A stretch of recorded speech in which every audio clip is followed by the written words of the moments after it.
copies of the psalm. Psalm of whom? That's why we were objecting, Your Honor. Vague, general, indefinite. Your Honor, to obviate the objection, I will just report. Do you have with you the Psalm of Chief Justice Roberto Corona? Very good, thank you. Yes, Your Honor. Wait a minute. Wait a minute. Renato Corona. I'm sorry, Renato Corona. Wait a minute. Sal N of Chief Justice Corona when he was working in Malacanang. Isn't it? Yes, Your Honor. All right. Just to clarify, go ahead.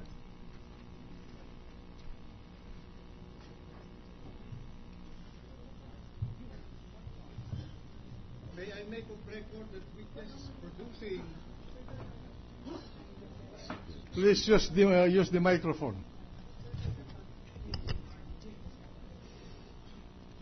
Witness is producing,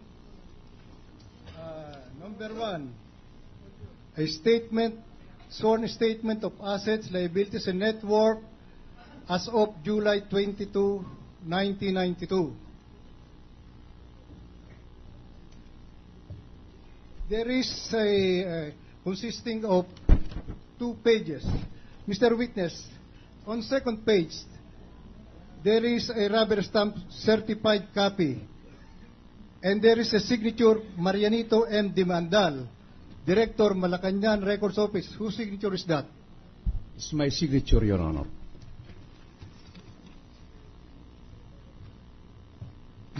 Again, may I request, Your Honor, that this statement of assets, liabilities, and net worth as of July 22, 1992 be marked as our exhibit O?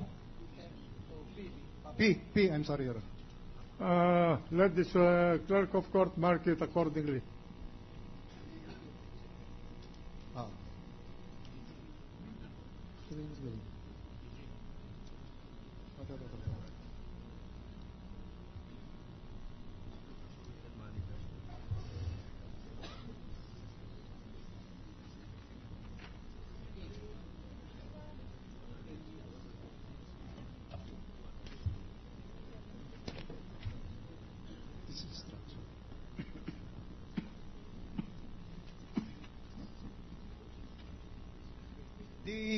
The back portion, which contains instructions, be marked as our exhibit P-1. Mark it accordingly.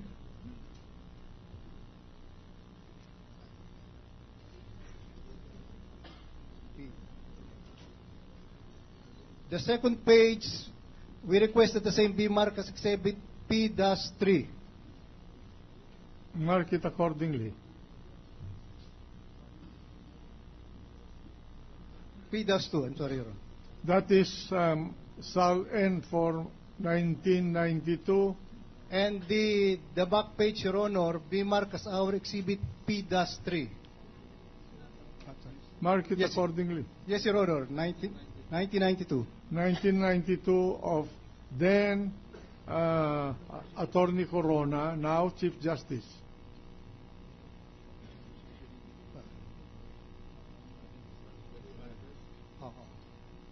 Your Honor,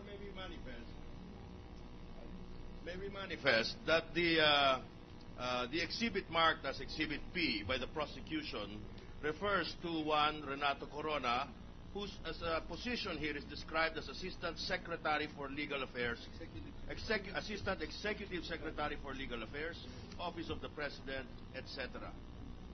We wish to make that of record, Your Honor. Proceed. Beginning on the upper right-hand corner of Exhibit P. May I request, Your Honor, that the figure 14,968,000, which represent his net worth as of July 22, 1992, be encircled and marked as our exhibit P-4. Isn't it a rule that the document, the entire document, is the best evidence of all its contents? What is the need of marking that number? For the part of the defense, Your Honor, just to draw Beg your pardon? For the part of the defense, Your Honor, just to draw that attention to that portion of the document which we think is significant. All right, go ahead. P-4.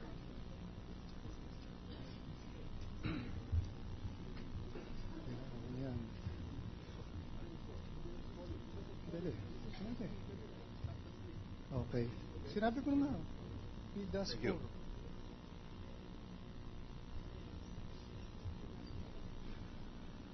The signature, the figure appearing as his total assets, which is 9,138,000, be marked as our exhibit P-5.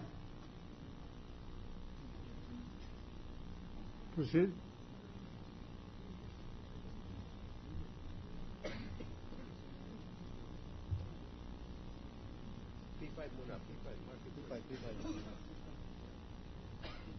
Is that figure the net worth, or it is the gross? This represents, Your Honor, the assets, the total assets of Chief Justice Corona as of July 22, 1992. No liabilities. There is, Your Honor, there is an entry beside the work car financing loan in the amount of 300,000 pesos. All right.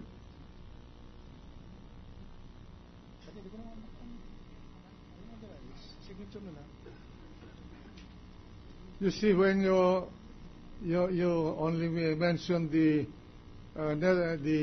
asset without giving the other particulars of this is an accounting document, without presenting the other side, the liability side, you are misleading. Your Honor, therefore I will mark as our exhibit P-5 the liabilities in the amount of 300,000 pesos, Your Honor. I'm sorry, 3-6. For purposes of comparison, why not just mark the net worth?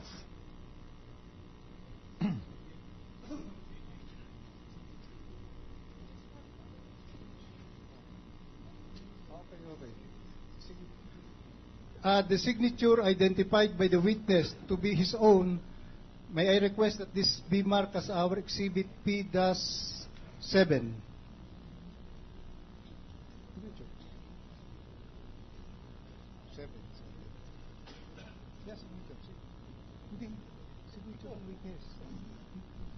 Your Honor, may we manifest that there was an error in the marking, and a circle was placed around the signature that purports to be the signature of the maker. Oh, ito yan.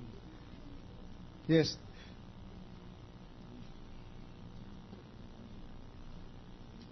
P-.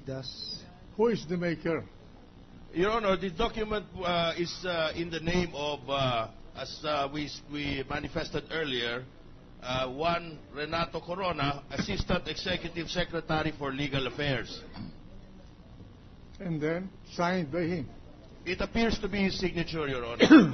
There is no printed words beneath the signature. And you cannot attest to the fact. I do not know, Your Honor. I am not. Okay. I cannot attest to the genuineness of his signature. May I also manifest, Your Honor, that under the column of personal and other properties, the total amount is 6,130,000.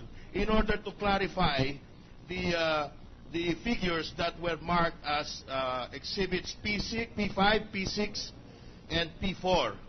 We just wish to manifest that there is another entry which was not marked as one of the sub-markings of the prosecution, Your Honor. What is that figure that you mentioned, the last one? Your Honor, the last one is the amount that represents. The amount that represents personal and other properties, Your Honor, which taken together with the assets would, as Your Honor pointed out, represent the total amount less the liabilities, Your Honor. Mr. President. Mr. President. The gentleman from Sorsogon. Mr. President, it was Senator my Escudero. understanding earlier, per the manifestation and request of Senator Dillon, that marking be henceforth done before the clerk of court. I believe, based on the offer of counsel of the testimony of the witness, he will just be identifying these as duly certified copies and not as to the veracity or accuracy of the contents anyway. So may we just ask that the witness identify the documents that he presented and that these be marked at a later time before the clerk of court, so that we save on time. We will do that, Your Honor.